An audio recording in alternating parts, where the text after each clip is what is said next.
What's good, YouTube? Welcome back to the channel. Today we get to do the most fun of any new format. We get to try to predict the metagame and see where things fall, what falls off the list, where do the new decks stand. You know the drill.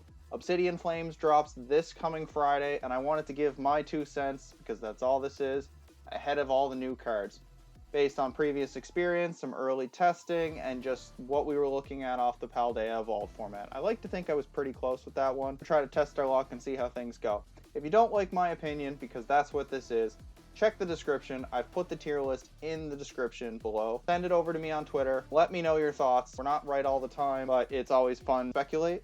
And with that said, let's dive right in. Right off the bat, we are going to get the Tier 1, Tier S deck, Giratina. I don't think it loses anything. Some early calls right now. I'm telling you, Path to the Peak is a card that is on the rise. Pick that shit up now. It's a very, very good card. And Giratina really doesn't lose a beat. It also really doesn't pick up any bad matchups with all the new decks. Obsidian Flames is not a game-changing set. It is a slow drip feed of a couple archetypes plus some groundwork for cards down the line. They're not trying to overwhelm us with power because they have to get rid of V-Stars before they really settle into this metagame.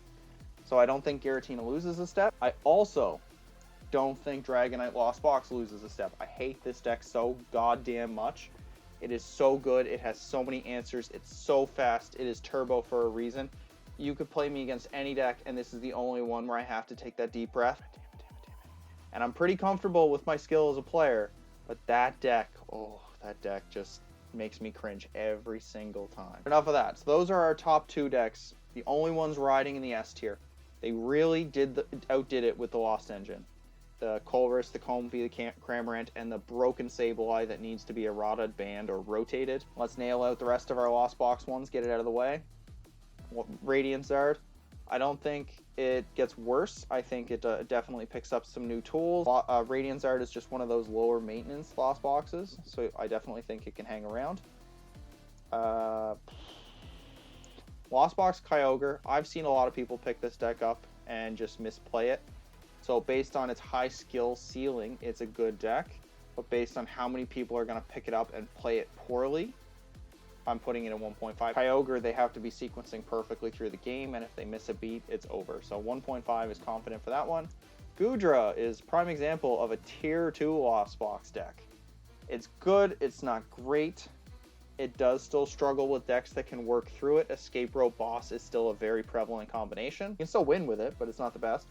Alright, Decidueye. So I'm going to put Decidueye here because of the Hisuian from Astral Radiance, where you can take out Pokemon weak to fighting, and having fighting and grass in this coming format is a very good thing.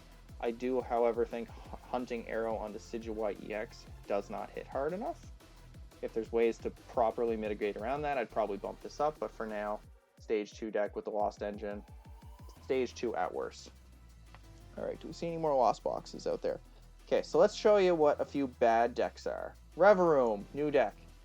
It's weak to fire, and that is really, really bad, given the Charizard's going to be everywhere. Cue that meme with Homer Simpson sitting in the bar and everybody's doing the same thing.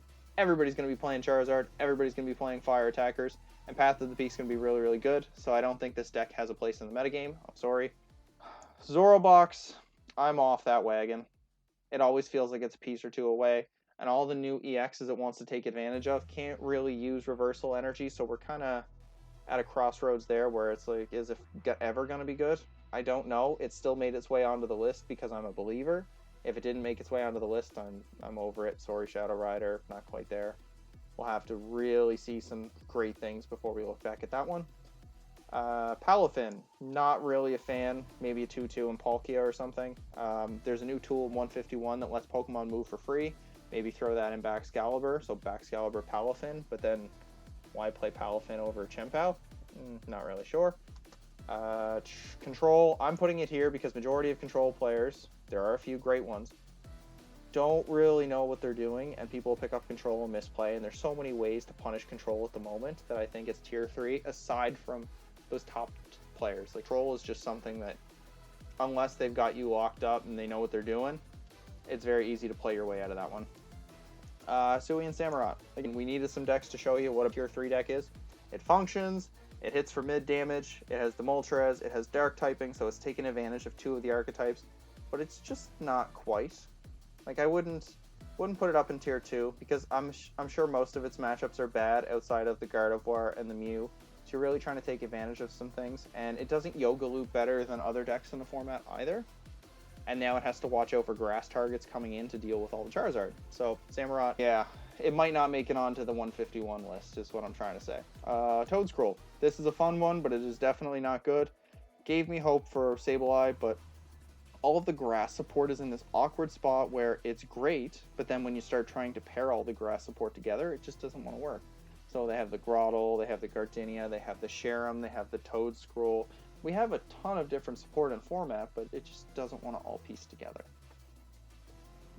United Wings, I'm not necessarily sold. Again, I just stated how strong I think Lost Box and Sableye and Cramorant is, and United Wings has a bit of trouble with that. Yes, it can out-tempo, but Sableye doesn't mind taking multiple KOs. So, I'm sorry. Alright, who are we looking at? Alright, so let's cover our Arceus deck stack and get through those. Arc Duraludon, 1.5. Again, I don't think I could ever confidently put it in 1 because it is entirely reliant on where the format is. So heavy special energy, 1.5. A lot of Arceus decks, it doesn't mind seeing those in Mirror. It has 1 EUIC, it's runnered up NAIC. Can't disrespect the deck entirely. I really don't think it loses that much, but it also doesn't gain that much. So if the meta's going one way, it's coming up to tier 1, it's going to creep into tier 1. But if it's doing, if the meta goes another way, and a lot of basic decks like Chien-Pao, Miraidon, Charizard, Gardevoir, you name it, its ability is not as impactful, so then it just kind of falls back down to almost the doorstep of tier 2. Arc Regidrago. So Starbirth is so good that even when it's bad, it's still good. So tier 2. Starbirth, set up, you know, you attack with all your little dragons, set them up. Then you have the Refinement Engine. It did win Juniors, I believe, for NAIC or Seniors.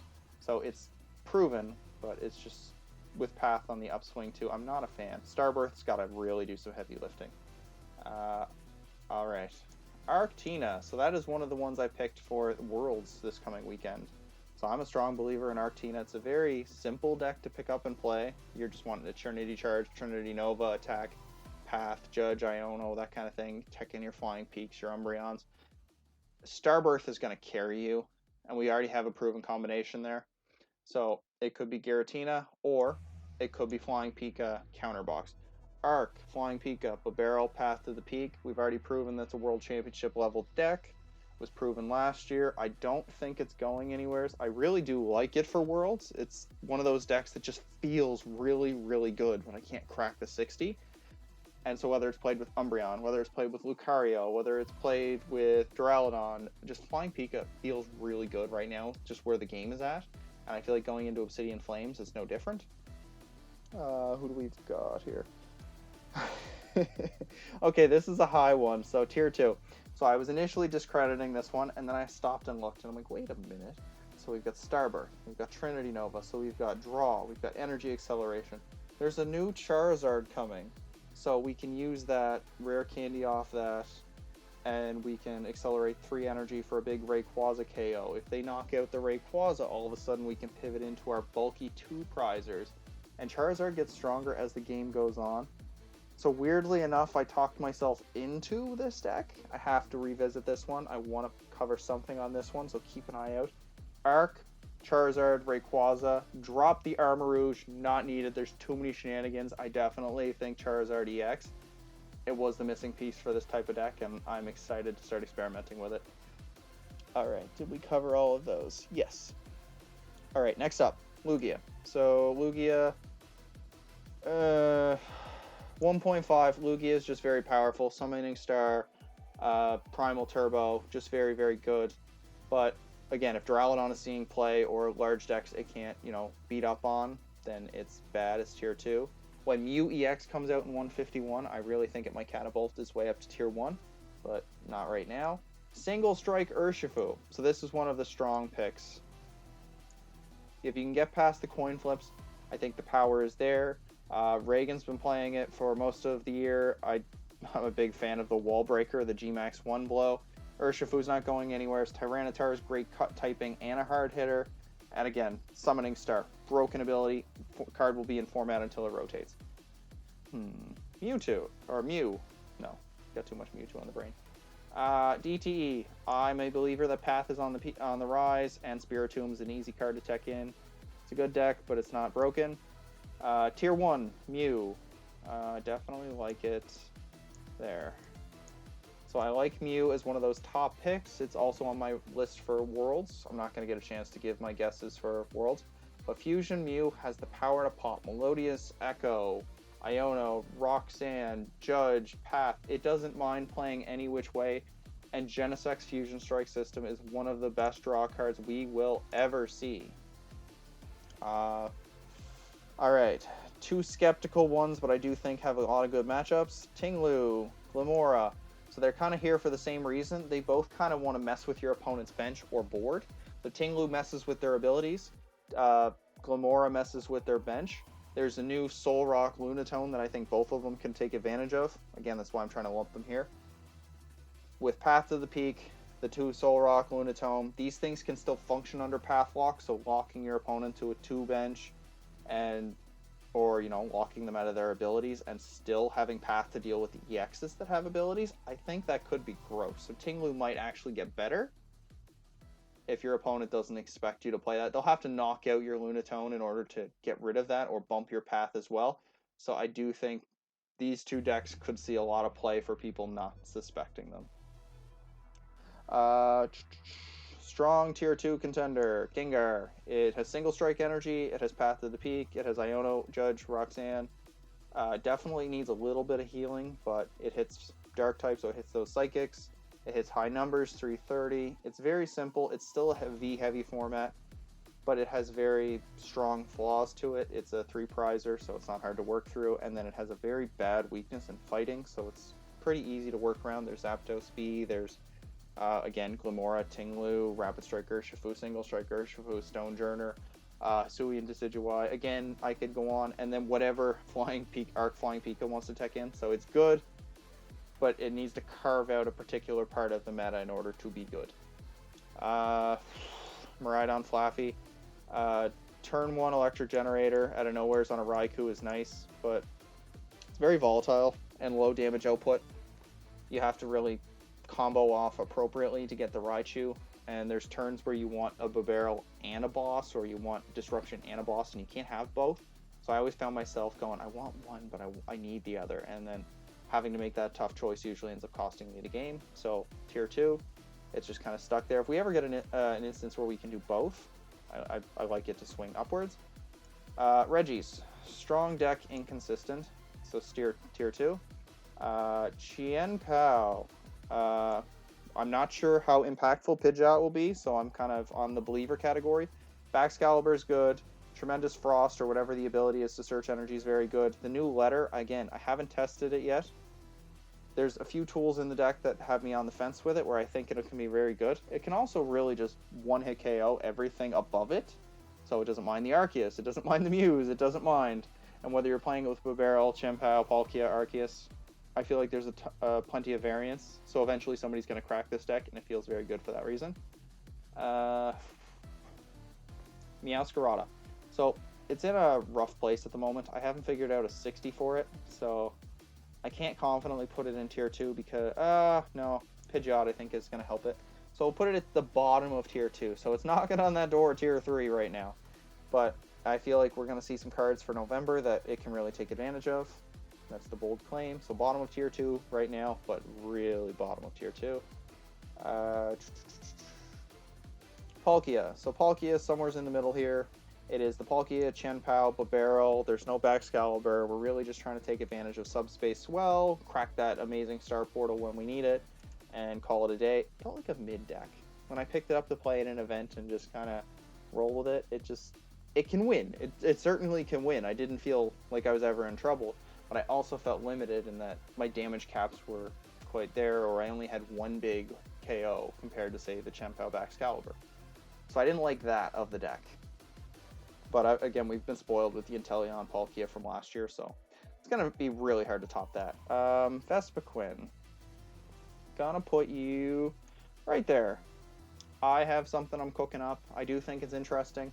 Hitting for Psychic type 200 and put 3 damage on any Pokemon with a damage counter. So we have Hawlucha, we have Medicham, we have Gapejaw Bog. It's got all the pieces it needs to be a really strong functioning deck. Very excited with Vespiquen. I like the potential there, and there's no way in hell I think it's bad.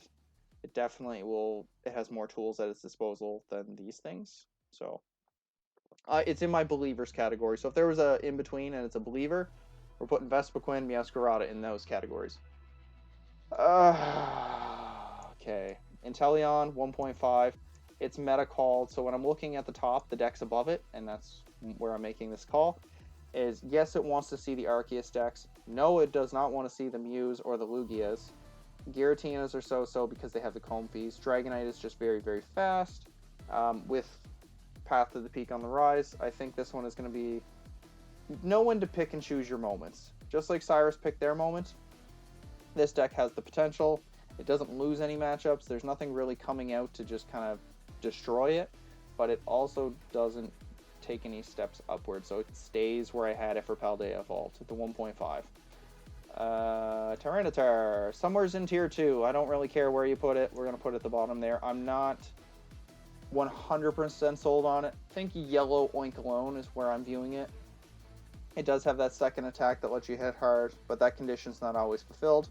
So right now, it does what Oinkologne EX from the base set wants to do, but I'm not sure how well it's going to execute, so we need to see if there's more tools down the pipeline, if they give us a fighting Tyranitar, if they're going to give us something, whatever its Paradox form is, would the Larvitar be able to evolve into that? I don't know. I'm curious to see how that'll go, because if so, that would be very interesting. Add another layer to the toolbox. And of course, the last two. So what do I think? Well, it's not a hard pick. These two are both tier 1. Where you want to put them, I am confident putting it there. So, Charizard. You've got your Arceus, you got your Pidgeot, you got Bibs. You name it. I think Charizard is going to be everywhere. I think it's going to be good. I think Japan is on the right track where they're playing it with everything. Because being able to grab 3 energy out of the deck off an ability is very, very good. And then it scales in the late game. I'm pretty confident we scoffed at Galarian Moltres from Evolving Skies when it first dropped. But this is the same thing on a bigger body and hitting for that same typing. So I think it's very strong. Gardevoir. What can I say? People are going to yell at me until they're blue in the face that Gardevoir is an S tier deck. But I'm going to argue that it has the consistency issues of a stage 2. And a lot of the format is still ridiculously fast. Lost Box does like to see it, and it does like to play Path to the Peak. So Gardevoir is that deck. It's not going anywhere. I'm very happy that we have multiple stage 2 decks in the... I'm very happy that we have multiple stage 2 decks in a tier 1 block. Like, we're slowly getting to that point. But by no means do I think it's the S tier. I'm not falling for that hype again. If it wins Worlds, maybe I'll eat my words, revisit this list, apologize, whatever. But Gardevoir firmly planted in tier 1 with the potential to take the room with the right calls. Yeah, I believe it. To walk in 50-50s across the board. Yeah, but to say that it's the S tier or above those broken Sableyes, not really. So with that said, this is my list. Would I change much? Not really. Am I excited to take a look ahead of 151 right before that drops and see what I got right, what I got wrong? This is a very short format. I think it's maybe 5-6 weeks. Maybe a month. I'm not entirely sure. So we're not going to have too much time to play with it before we're looking at all the new cards coming from 151. Very excited there. If you don't like the list, again, check that description. If you stuck around until the end, just want to say thank you. You guys are awesome. Always appreciate the support. It's so unreal, everybody tuning into the channel week in, week out. You guys are awesome. And until next time, take care.